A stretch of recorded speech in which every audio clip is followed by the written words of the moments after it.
Good morning, everyone. Happy July 1st. Yeah. It is Monday. Where did June go? Want to remind you, of course, we're live on Facebook every weekday morning. It stays on your feed throughout the day, though, so you can watch it whenever it works best for you. And we make it into a podcast. You can find it there as well. Just go to inform.com/podcast. Look for the Inform Minute. Lisa, Scott, Dillon here. We had a little hold there on our live. Yeah. I wasn't sure if I should stop talking. It's Monday. or You not. can't connect on a We're Monday. all okay. kind of We're here. moving a little slow, Yeah. including Facebook. So, yeah, that makes sense. All right, July 1st. The weather seems like it's very similar to the end of June, though. Yep, it's pretty much the same kind of active and cooler pattern. June wrapped up as pretty much average for both Fargo and Grand Forks. Rainfall a little bit more, about an inch or two more, depending exactly where you are. You know, every location's different. Today, windy out of the south, gusting up to 40 miles an hour. A little bit uptick of humidity. And there'll be a couple storms, I think, north of Highway 2 this afternoon. And then into the evening, all of us have a good chance of widespread rain, which we don't need. We don't need the rain. No. We are plenty wet, and mosquitoes are bad enough. We're only gonna get it worse for the 4th. Hey, they're gonna celebrate too, I guess, right? And moving on into the 4th, let's talk about that forecast. We are tracking, unfortunately, more showers and storms on the 4th. Too early for details, but hopefully things don't have to get canceled. We'll see. Don't cancel things yet, but it doesn't look super great right now. Friday looks nice. Saturday, Sunday, a few pop-up showers and storms. So not terrible after the 4th, as of now. All right. Okay. Well, Big holiday week, though, Yes. so people will be tracking it very closely, and you'll course. update us every morning, Oh, yeah. obviously, as things change. Our news director just told me he thought yesterday was the perfect day. It was. it's nice out On, yesterday. on Friday, the forecast, to be fair, and to give credit to To myself, be fair, I said Sunday was going to be a great day, and yesterday was a beautiful day. It was a little windy. The wind did pick up a little bit later in the day. Yeah. But otherwise, yesterday was pretty much perfect, I yeah, thought. it was not hot, but it was Nope. very pleasant. Yeah. Yes, It was very nice, yes, yeah. light winds, blue sky, sunshine, low humidity, pretty comfortable. I could live with that if we could just lose all of the rain chances. Yeah, seriously. all of Wouldn't the that be time. nice? Yeah. Move to a different state. Can't have it all. All right, thank you, Dylan. We're tracking breaking news for you this morning. The Minnesota BCA is investigating a use of force incident in Crookston. We did have a crew in Crookston live on First News this morning. Our crew saw a lot of law enforcement in the area, including, we did see the Minnesota BCA truck there, Crookston Police, the Polk County Sheriff's Office. It was all right outside the Karen Sheriff Crookston building. That's an emergency shelter and soup kitchen near downtown square.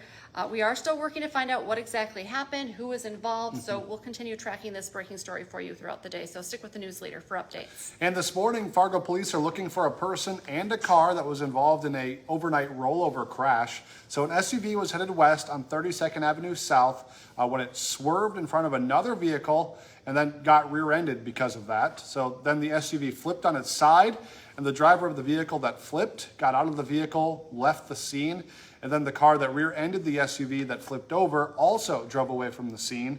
So police are looking for both of those people that were involved in that accident this morning. We'll let you know once we get updates on that story. And an update for you. You may have woken up overnight by a silver alert. I know my cell phone went off right around 10:45. This morning, we want to let you know that the missing man that the alert went out for, Al Alt, was found safe only a few hours after that alert went out. All right, if you're driving in and around Grand Forks and Grand Forks County, police there, as well as the other local law enforcement agencies, are cracking down on speeding.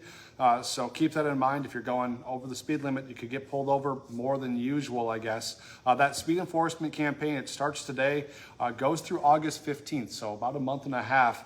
There's going to be extra law enforcement out specifically looking for people who are speeding. So keep that in mind, especially over the 4th. If you decide you need to drink and you drive, you have an extra chance of getting caught. So please be safe. Well, all this rain, of course, the Red River is still very high. I noticed that as I was crossing the bridge, Main Avenue Bridge as well. Elm Street now closed once again. Of course, that's kind of the low spot in Fargo.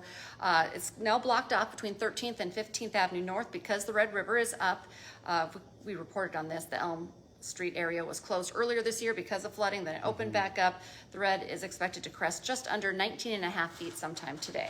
Important to note with that story, Dylan says there's nothing to really worry about with that rising water. Elm Street is just, very low and prone to that. So keep that in mind.